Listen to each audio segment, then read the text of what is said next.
بالله من الشيطان الرجيم. بفضل الله بسم الله الرحمن الرحيم. الحمد لله رب العالمين، وصلى الله على سيدنا محمد وآله الطيبين الطاهرين. اللهم صل على محمد. يقول الله سبحانه وتعالى: ونفس وما سواها فألهمها فجورها وتقواها قد أفلح من زكاها وقد خاب من دساها. Katika darasa ya yana tulitoka na khulasa ya maneno kwamba binadamu kimaumbile atafuta ukamilifu na saada. Kabla ya kuingia katika rai za binadamu, tukanena tuisikize rai ya Uislamu kwa ufupi mwanzo, kisha baada yake tutarudi kuisoma kwa urefu. Lakini kabla ya kuingia katika kuisherehe nadharia ya Kiislamu kwa urefu kuhusu ukamilifu wa mwanadamu, tusimame leo tuwasikize binadamu na rai za kibinadamu za zungumza nini kuhusu suala hili. Suala lenyewe ni hili: uko wapi ukamilifu wa mwanadamu? Kwa sababu msingi hatukukhtalifiana. Tumenena kila mtu yuwakubali kwamba yeye yuwatafuta ukamilifu, atafuta saada na raha. Lakini raha ni ipi? Ukamilifu ni upi? Na vipi utausikilia? Katika kumsoma binadamu ukamilifu wake ni jambo gumu sana, kinyume na zitu zingine, kwa kiasi ambacho kwamba twaweza kuwapata binadamu hawakukhtalifiana katika kubaini ukamilifu wa zitu za kawaida, wakawa watakujibu kiasi kimoja. Mathalan, leo tukiuliza ni nyumba gani iliyokamilifu, au ni lini nyumba huambiwa imekamilika, au ni upi ukamilifu wa nyumba, pengine tuweza kupata jawabu yake ni rahisi hii, na kila mtu akawa atamuafiki mwendani wake. Lakini tukiuliza ni binadamu gani mkamilifu, na ukamilifu wenyewe kwanza ni upi, hili ni suala gumu. Na leo nimewakusanyia takriban nadharia 4 au 5 za kibinadamu katika kujibu suala kama hili. Nadharia ya kwanza, kama wanavyoita, ni almabda'u nafsi, ni msingi wa kinafsi, ambao ndani ya msingi huu kuna rai nyingi, lakini zote zaafikiana katika kulijibu suala la ukamilifu katika kuiangalia nafsi ya binadamu.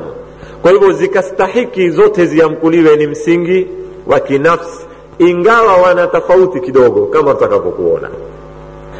Kabla ya kina Sokrat na kina Arasto, nyuma huko katika ulimwengu wa filosofi za Kigiriki, suala hili lilitupwa.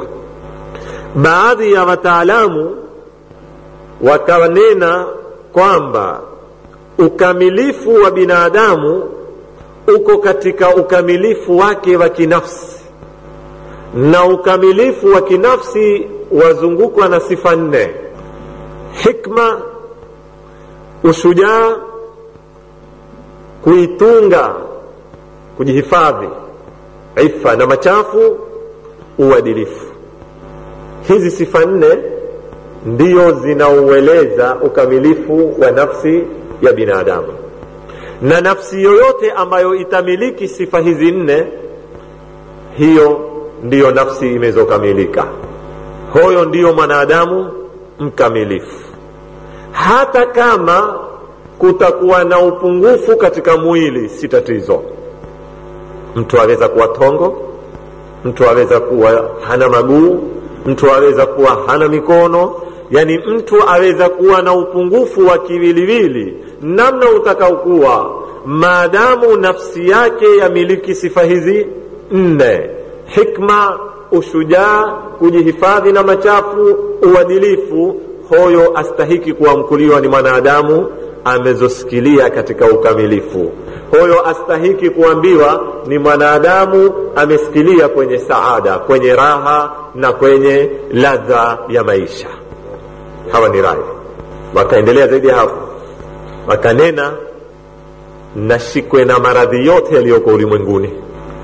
Mwanadamu huyu ambaye ana sifa hizi, nashikwe na kila maradhi maovu yaliyoko ulimwenguni, hayampunguzii chochote katika ukamilifu wake na katika raha yake, maadamu yeye sifa zake 4 za kinafsi hizi ziko na zaipamba nafsi yake. Kwa hivyo hakuna upungufu wowote. Hawa wako kwenye msingi wa kinafsi. Wengine wakanena sivyo hivyo, ni nafsi lakini si sampuli hiyo. Hawa ni wale wanaomkuliwa almurtadhuna au arriyadhiyuna, na sana watawapata kwenye dini ya Kibodhi na zinginezo. Hawa waamini kwamba raha, ukamilifu wa binadamu uko kwenye nafsi, lakini si masala ya hikma wala ushujaa wala uadilifu wala nini. La, masala ni vipi utaifanyisha mazoezi nafsi yako.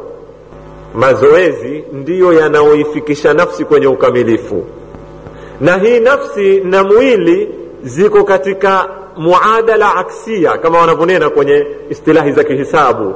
Muadala aksia ni kimoja kikipanda kimoja hushuka, kikipanda hiki hushuka. Siku zote hisabu zake zenda kinyume. Kwa hivyo nafsi ikikuwa, mwili wafanya nini? Wateremka. Mwili ukikuwa, nafsi yafanya nini? Yateremka. Kwa hivyo wewe ukitaka nafsi ikue, upige mwili, utese mwili, uadhibu mwili, unyime mwili kila raha na kila dharuria.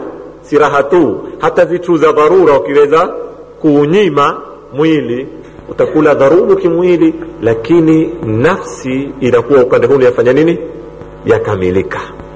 Ndio hawa sasa wakaanda wakazua mazoezi, kila sampuli ya kuitesa, kuketi na ndaa, kuitoma sindano mwili, siyui kulala ukawa umeisimamisha guu moja namna hii na guu moja lisimeme. Wanao yale mazoezi yao, ambao mara nyingi utapata sehemu za kara la Asia, upande wa Wahindi, upande wa Wachina. Ni zitu hizi zilitoka kisha zikaya kutoka kwenye dini mpaka zikaya kwenye zita. Leo ukiangalia katika mapigano ya Wachina, sawa sawa, ikiwa ni masala ya kung fu, ikiwa ni masala ya karate, zinao tatuko za fikra hii. Nayo ni masala utawakuta kwamba wao hawaamini nguvu ya kimwili, tofauti na ulimwengu mwingine. Wengine waangalia mwenye nguvu ni ule aliovimba zaidi, ni ule ambao kwamba inua uzuma zingi zaidi. Wao waangalia nguvu ni ya kinafsi, na vipi utaiadhibu nafsi, utauadhibu mwili na utautesa, na kila ukiuadhibu mwili, ukiutesa, nafsi yako yazidi kuwa nguvu. Na zitu kama hizi ziliweza kutatuka pia, ndugu zangu Waislamu, hata katika fikra za Kiislamu. Tutakuya mbele katika baadhi ya fikra za Kiislamu, ndio kukaya fikra hizi zikaingia kwa baadhi ya wataalamu wa ilmu ya akhlaq. Ikawa sasa kutakuwa na fikra fulani ya kutokula chakula kizuri, ya kutoistarehesha mwili, kwa sababu ukifanya namna hiyo ndio nafsi yako ya kuwa. Hii ni fikra katika fikra za kinafsi. Wakaya watu watatu katika msingi huno wa kinafsi, wakanena kwamba ukamilifu uko kwenye nafsi, lakini si sampuli hizi za kutesa mwili, wala si sampuli zile za kunena kwamba ni wewe ukishakuwa na sifa ya hikma, ukweli, ushujaa, uadilifu, kujihifadhi na machafu ya mezie. La, ni nafsi yataka kuyewa, lakini si kwa kuadhibiwa mwili, wala si kwa sifa zile, bali ni kuipa sifa zote ambazo kwamba ni mzuri za kinafsi. Hizi nadharia tatu nazipita mbio, zote zatimbuka kwenye msingi mmoja, kwamba ukamilifu wa mwanadamu, kusuudika kwa mwanadamu au raha ya mwanadamu iko kwenye kuishughulikia nafsi basi. Nadharia zote tatu hizi vipi utaishughulikia waweza kukhtalifiana, lakini nadharia zote tatu zimeupuza mwili wa binadamu, hazikuupatia nafasi kabisa ukizisikiza kisawasawa, ikiwa ni wale wanenao masala ya hikma, ni hao wana riadha au ni wao watatu, wote wameulalia mwili, wameiangalia nafsi peke yake. Hii ni rai ya kwanza ya binadamu. Taban rai kama hii kwa mtazamo wa Kiislamu haikubaliki. Kweli Mwenyezi Mungu amenena wa nafsin wama sawaha faalhamaha fujuraha wa taqwaha. Kweli Mwenyezi Mungu na Uislamu waamini kwamba msingi wa mabadiliko, msingi wa majenzi ya binadamu ni nafsi, lakini mwili haukupuzwa kwa sababu aliyoumba ni Mungu. Kama ulikuwa hauna maana haungeumbwa. Afahasibtum annama khalaqnakum abatha, nyinyi madhani kwamba sisi tumewaumba ni upuzi? Hakuna cha upuzi kilichoumbwa na Mungu. Kweli nafsi ndiyo msingi, lakini mwili haufai kunyimwa haki yake. wabtaghi fima ataka Allahu ad-dar al-akhirah wala tansa nasibaka min ad-dunya. Tafuta, taraji, taka katika yale aliyokupa Mwenyezi Mungu nyumba ya akhira, lakini usisahau fungu lako la ulimwengu. wala tansa nasibaka min ad-dunya. Aya nyingi tutakuja insha Allah taala kwenye msingi huu. Je, Uislamu kitaka tushughulikie nafsi, mwili usahauliwe? Yatakuya haya. Kwa hivyo nadharia hii inaojengwa yule msingi wa kinafsi ina ukweli kiasi fulani nusu, lakini haina ukweli katika masala ya kuulalia mwili na kuutesa mwili na kuunyima mwili haki zake. Wakaya watu wa pili, hawa ni watu kabla ya kina Arasto na kina Sokrat, ni fikra za Kigiriki. Ilipofika wakati wa Arasto, mwana falsafa mkubwa huyu wa Kigiriki, akazikataa fikra zote hizi zote, akaja na nadharia nyingine kulijibu swala letu. Ni nini ukamilifu wa binadamu? Mwanadamu saada yake iko wapi? Na lini tutafaa tumamkue binadamu huyu ni mkamilifu? Akatoa madhhab yakijulikana katika wanazuoni wa kimaadili, madhhabul i'tidali. I'tidali ni sawa au ni kati baina ya huku na huku, kama wanavyonena Waarabu. Leo tutukue mfano aliopiga yeye Arasto. Arasto sema kuna sifa yaitwa ushujaa. Sifa hii ya ushujaa ukiangalia utaiona ni katikati baina ya sifa mbili, ukhawafi upande hunu na tahawur upande hunu. Hii si mzuri. Tahawur ni nini? Tahawur si ushujaa. Tahawur ni kuisozesha. Kiswahili tuweza kunena ni kuisozesha. Ni ule mtu apendao kuisoza, kila mahala huitupa yeye. Mahala wampita watu yeye meitosa, taka kupigana na watu 10. Ule si ushujaa. Sasa kuna tahawur, kuna na nini, na khauf na jubun, ukhawafi. Sasa wewe mwanadamu siku zote uko baina ya nta ya upanga na ukingo wa kisima. Ukiingia kwenye tahawur ni kujiangamiza, ukiingia kwenye khauf ni kujiangamiza. Katikati ndio nini? Ushujaa. Ni kutokuwa na khauf, ni kutoisozesha, ukajua kuutumia ule ushujaa wako mahala panapohitaji utumiwe. Sasa huku kwa katikati ndio kuamkuliwa ni nini? Al-i'tidal. Na sifa zote ziko hapo. Ukia kuna ubakhili, kuna na israf. Katikati ni ukarimu. Ukarimu si kutoa tu kwamba kila upatacho wewe hutoa, la. Ukarimu ni katikati baina ya ubakhili na baina ya nini? Ya israf. Katikati ndio ukarimu. Ndio ile aya ya Mwenyezi Mungu inenao kwamba usiuzilie mkono wako sana wala usiunyoshe sana.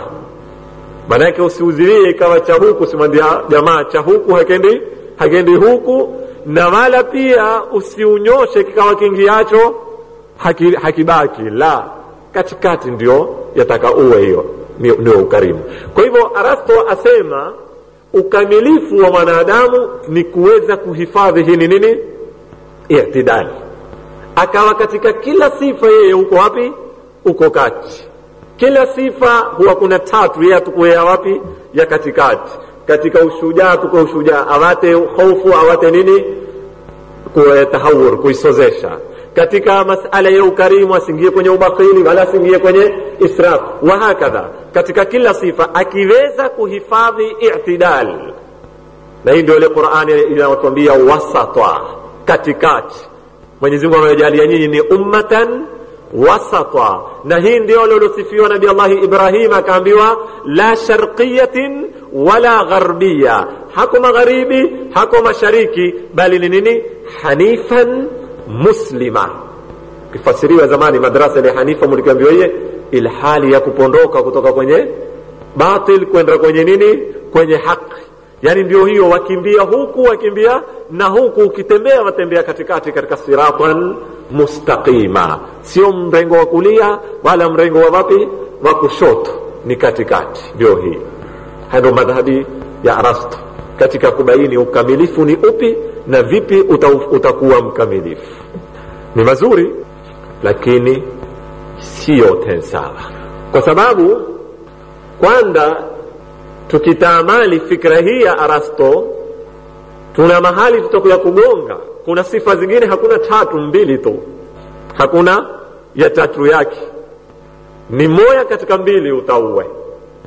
Si siku zote, si mara zote sifa za watatu ikawa huku imetusa mpaka na huku imetusa mpaka, wewe ukatukua ya wapi?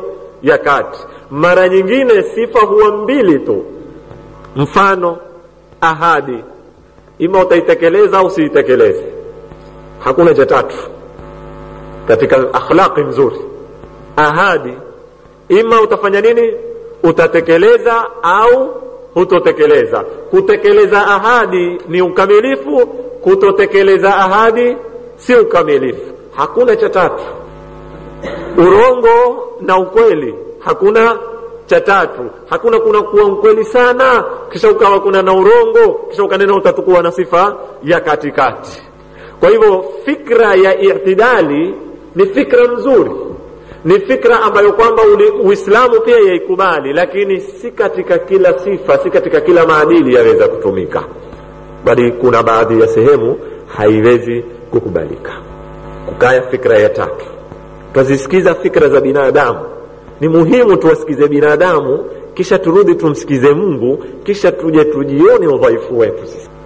Kisha tuje tujiulize kwamba eti sisi leo tunataka kupangiana na kanuni na katiba, sisi tunaofikiri kiasi hiki kitoto tunataka kupangiana na mifumo ya kupekeshana sisi. Hili ni muhimu sana uwasome, na hawa ninaowazungumza mimi si mimi na wewe, wala si kiraitu wala na kina nani. Hawa ndio hao mapikaji wa fikra za ulimwengu. Hizo demokrasia, hizo nini zote zimetolewa kwenye jiko la falsafa ya Ugiriki. Sababu hao wa Europe wote wanatoka wapi? Yunan. Zimekuja zile zikapikwa huku, zikavivishwa, ndio yao ukainuka kila mtu ankula filosofi, lakini si wapishi hawa. Hawa wapakuaji. Na wengine maandazi kama hawa kwetu. Maanake wapakuaji tunaweza kunena wale wa Amerika, wale filosofi ya kule, wale wapakuaji. Wapikaji ni hawa tuwazungumza sisi. Hawa wa huku maandazi, ingawa tuwankua wana digrii 7, sijui wana digrii 6 maandazi. Katika fikra kwetu mapikaji, lakini kwa ulimwengu maandazi. Muwaone ule udhaifu wao. Ni nani mkamilifu binadamu? Ukamilifu ni upi na vipi? Wakaja sasa Wahindi, falsafa za kutoka India. Hizi zilikuwa za Ugiriki tukizisikia. Wahindi wakanena ni mahaba. Ni nini? Ni mahaba, ni atifa. Kwa sababu mahaba peke yake ndiyo yanautingisa kila kitu ulimwengu huu. Kutukia na kunini? Na kupenda. Na binadamu bora ni ule anaoweza kumpendelea mwendani wake kile anachokipendelea nafsi yake au zaidi ya nafsi yake. Huyu ndio binadamu bora kwao. Na kipimo cha ukamilifu na mkamilifu kwao ni nini? Ni mahaba. sio tena sasa kad aflaha man zakaha, mwenye kuisafisha nafsi. La, hawantoka sasa kwenye mabdaul nafsi, wantoka kwenye mabdaul i'tidali ya Arasto, wamekuja kwenye kad aflaha man ahabba. Na ndio ukirudi katika fikra za Gandhi, katika kitabu chake alichokiandika anachokiita, kimetranslatiwa kwa Kiarabu, hadha madhhabi, haya ndiyo madhhabi yangu. Huyo utampata wazi ukimsoma Gandhi kwamba fikra zake zote za kimaadili, za kisiasa zimejengwa yule msingi wa nini? Wa mahaba, kupenda. Ni fikra mzuri, na Uislamu umetilia mkazo sana kupenda, mpaka ukakwambia ahibba linnasi ma tuhibbu linafsik. Lakini mahaba sio yanaosukuma kila kitu. Kuna zitu ambazo kwamba hazihitaji mahaba na wazifanya wewe, kwa sababu tukiwa tutaamini msingi wa Wahindi na msingi wa Gandhi kwamba mahaba ndiyo msingi wa kutusukuma, mahaba siku zote ni lazima kuwe na ziwili, kuwe na mpendi na mpendwa, mwenye kupenda na mwenye kupendwa. Unapokipenda kitu, mahaba ya kusukume ukitendee. Kuna zitendo kadhaa wewe unazozifanya ambazo hazina alaka na kupenda mtu, na ni zizuri na ni ukamilifu wako. Mifano mitoto takupa sasa yao. Elimu. Kwa wakati unaposoma wamtafutia nani elimu, wampenda nani ukisoma? Humfanyii mtu. Wala hakuna mahaba ya kumpenda mtu wakati ukisoma wewe. Lakini elimu ni ukamilifu kwa nini? Kwa nafsi yako. Yani huna sababu inaokusukuma wewe kujielimisha kwamba ni mahaba wampenda mtu au wapenda watu. Amina ipenda community yangu hata nsome. La. Ilmu yutlabu li nafsihi. Mtu anapoitafuta elimu, yuatafuta elimu si kwa kupenda watu, bali kwa kuikamilisha nafsi yake. Na mifano ni mingi. Zitu zingi mwanadamu anazozitafuta saa nyingine hazina alaka na kupenda watu, na ni ukamilifu wa nafsi yake. Tukitoka India tukija magharibi, sasa ulimwengu wetu wa sasa, kiwauliza sasa ukamilifu ni nini wa mwanadamu? Raha, kad aflaha man alladhi aflaha, ni upi aliofaulu katika ulimwengu? Watakuja sasa hawa waliokuwa na msingi wa madi, wa material, wale ambao sasa wako kinyume na wale waliokimwangalia mwanadamu katika upande wa kinafsi. Hawa walikuwa wakamwangalia mwanadamu kimwili peke yake kama ng'ombe na punda. Hawa wana falsafa wakubwa ambao wengine ni wa Kifaransa, wengine ni wa Kijerumani, wengine ni wa Kiamerika, wakaa kila mmoja kaunda nadharia yake. Wako wanenao ni ladha na ibadatu dhat kama kina Freud. Hawa nena usisikie hakuna raha, hakuna ukamilifu, hakuna nini isipokuwa wewe ni kuiabudu nafsi yako. Ibadatu dhat, iabudu wewe mwenyewe. Nini ya kuiabudu wenyewe? Yani itafutie nafsi yako kila itakacho ipe. Hiyo ndio raha. Shahawat ifungulie, manfaa chochote inachotaka nafsi yako ifanye nini? Ipe. Ukiweza kuipa nafsi yako ndio utasikilia kwenye ukamilifu. Lakini ukia kwenye mambo haramu, halali, sio kuna tabia nzuri, kuna tabia mbovu, kuna uadilifu, sio kuna dhulma, hapo ndipo hakuna takao kusikilia kwenye ukamilifu. Ukamilifu wewe ni ipe nafsi yako, na hakikisha kwamba hakuna maudhiko yoyote na utungu wowote utakufikia kwenye nafsi yako. Hawa ndio waaminio asalatu alladha. Raha ni ladha, na ladha ni ile uitakao, na ni kwa kipimo unachotaka wewe ipe nafsi yako. Wengine wakanena ni shahawat. Hawa ni watu wa asalatu shahwa. Fungulie mfereji nafsi yako, stareheshe, yataka wanawake ipe, yataka nini ipe tu wewe namna itakao ipe, usichoke kuipa. Wengine wakaja wakanena mkiweza kuifanya nafsi hivyo mtafika kwenye ukamilifu. Na msisikize hizi lugha za mashekhe wala musisikize hizi lugha za watu sijui wa ilmu nafsi, watu wa elimu za kimaadili, za ulezi.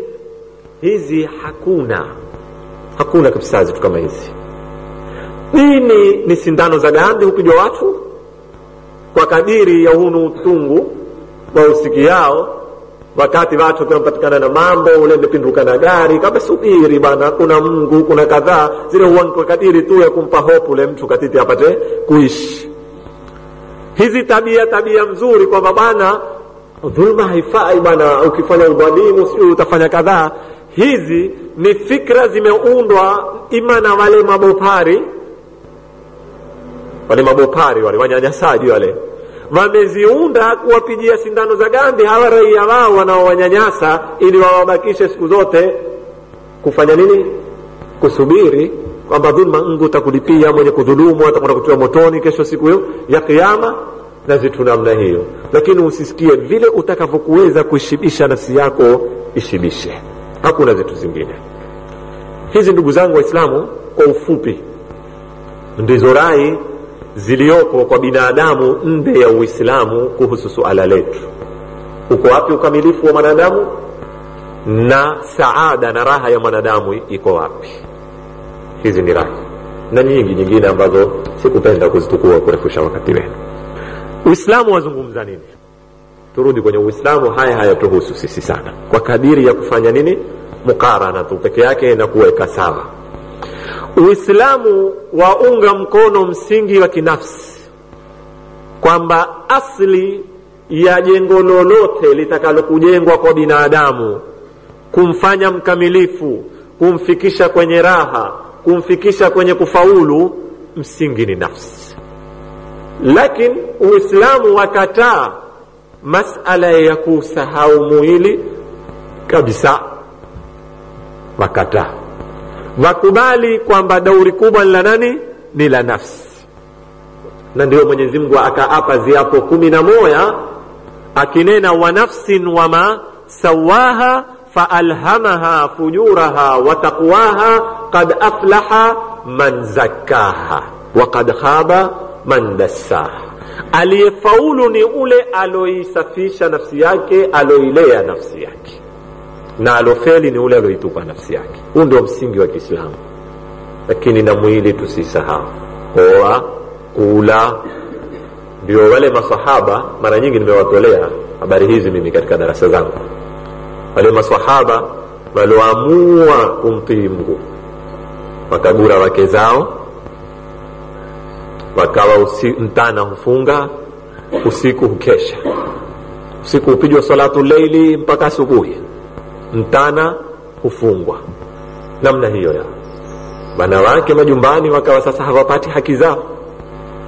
Wale wanawake wakaenda wakamshtakia Mtume sallallahu alaihi wa sallam kwamba kuna maswahaba kadhaa wametukua msimamo siku hizi, mtana hakuliwi, usiku hakulaliwi, na wao wanena wataka kuendelea hivyo kwa sababu wao wataka pepo.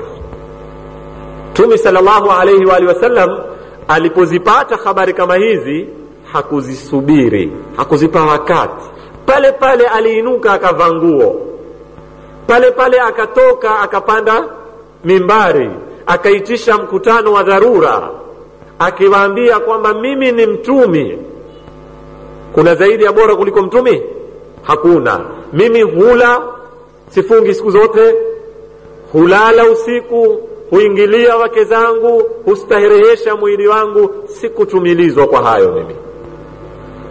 Akawa ataistopisha haraka fikra ile, isiye ikanyamaliwa kukastahiana ikaya ikavaa nguo ya utakatifu, kisha tukaambiwa lakini maswahaba bwana waliofanya, itakuwa sasa haivundiki tena.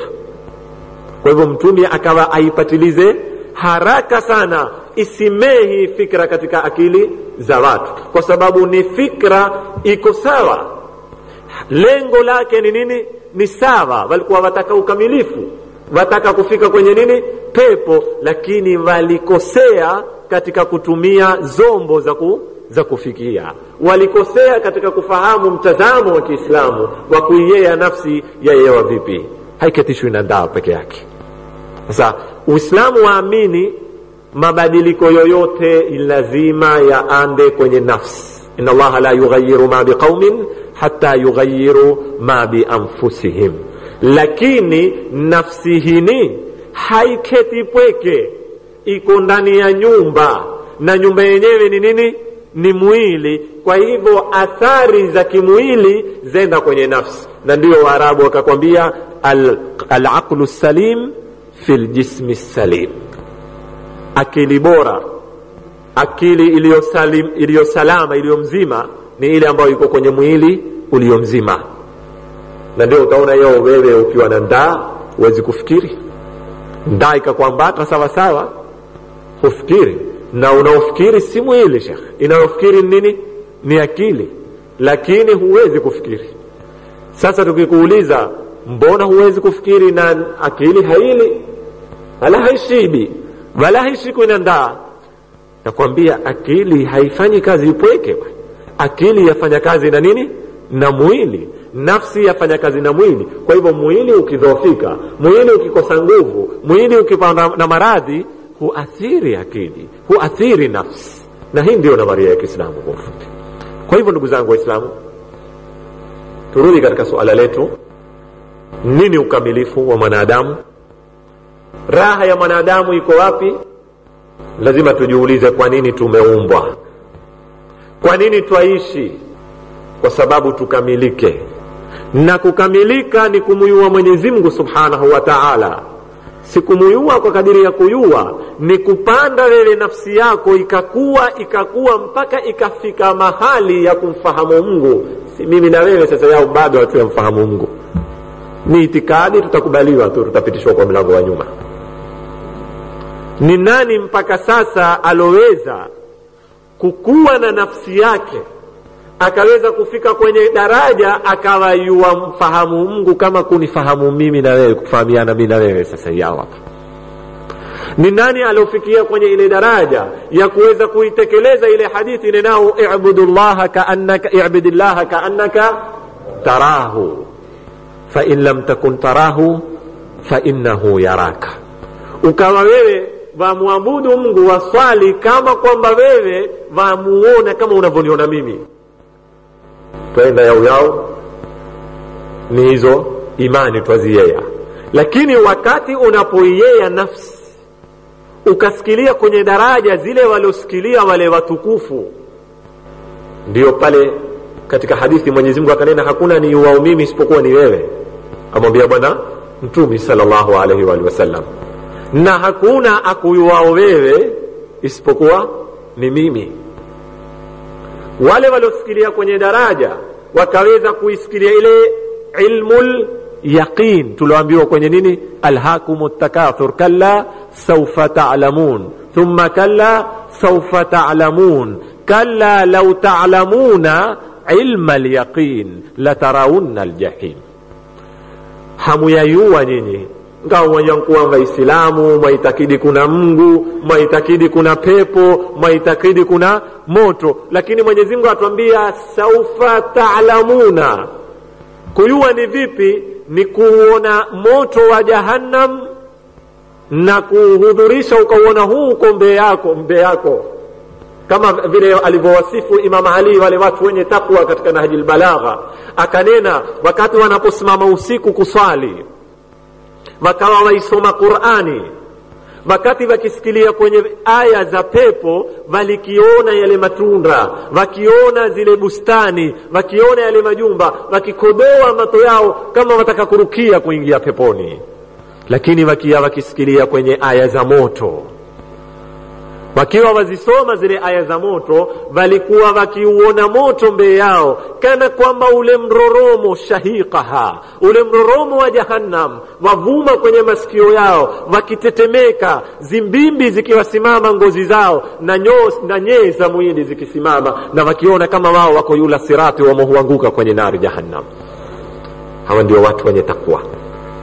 Lakini sisi, Mwenyezi Mungu atusaidie, tukielezwa hayo mambo ya akhira huwa ni kama ile ndoto tuloiota mwezi uliopita, tujaribu tu kuihudhurisha zile sura tukaziunda ya uko vipi ono moto zile imani.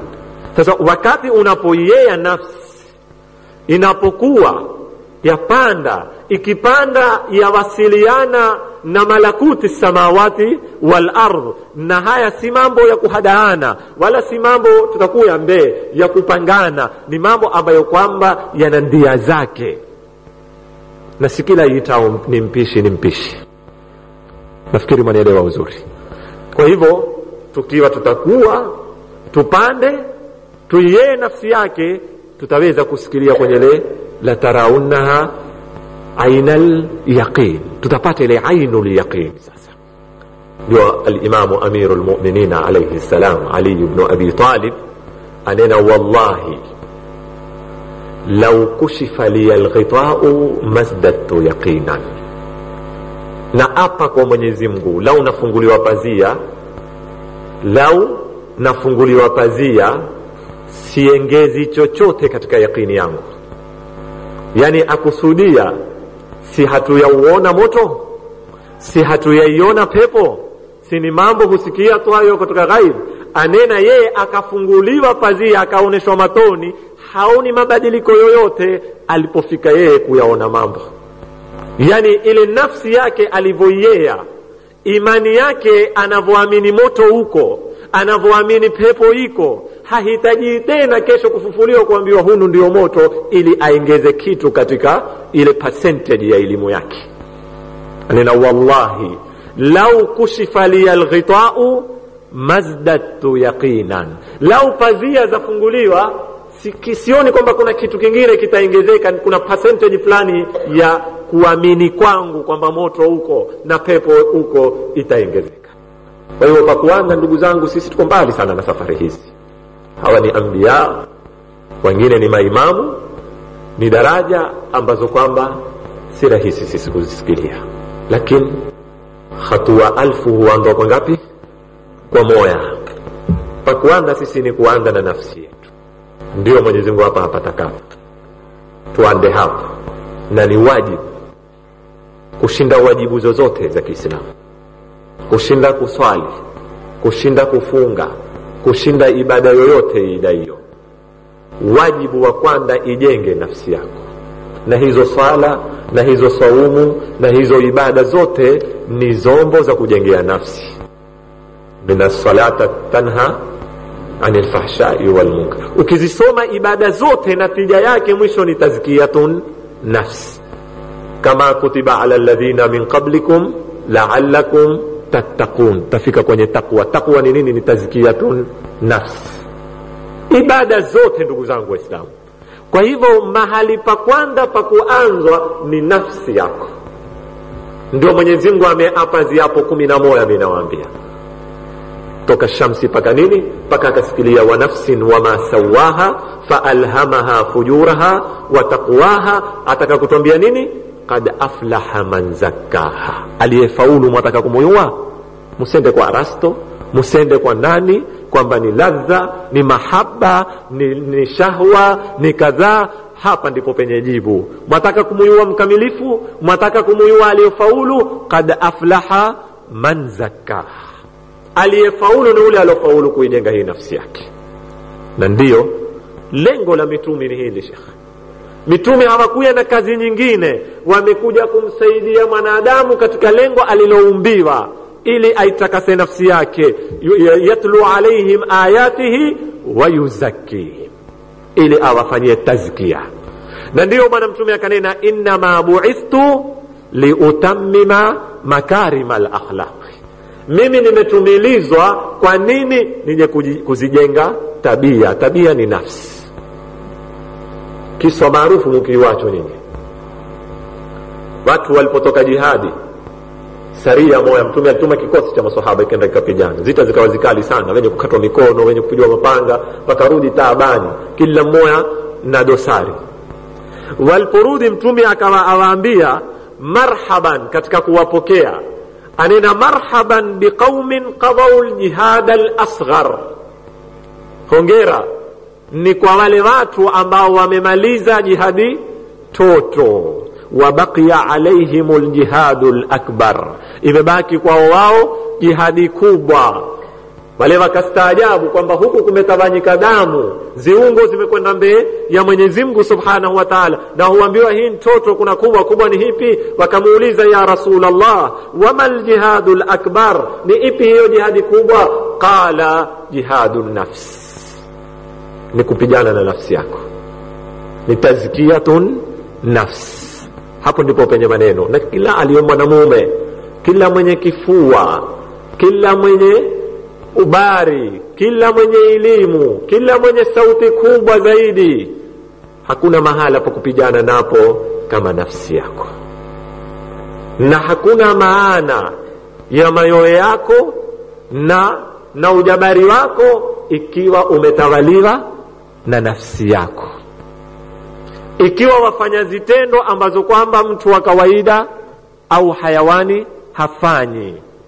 Imam Ali anena, nyinyi mwamuona mtumwa na kumdharau kwa kuwa ametawaliwa na mtu? Ndio kila kitu mtwana mtumwa, mwaona haya? Hamuoni mtumwa wa nafsi, mtumwa wa shahawati? Huyu ndio mtumwa wa kutukanwa. Huyu ndio mtumwa ambao astahiki atolewe kwenye safu ya nini? Ya ubinadamu. Mtu ambaye kwamba amemilikiwa na shahawati zake. Marhaban biqaumin qadaw al-jihad al-asghar wa baqiya alayhim al-jihad al-akbar. Mpaka hapa sinabudi kusimama. Walhamdulillahi rabbil alamin. Wassalamu alaykum wa rahmatullahi ta'ala wa barakatuh.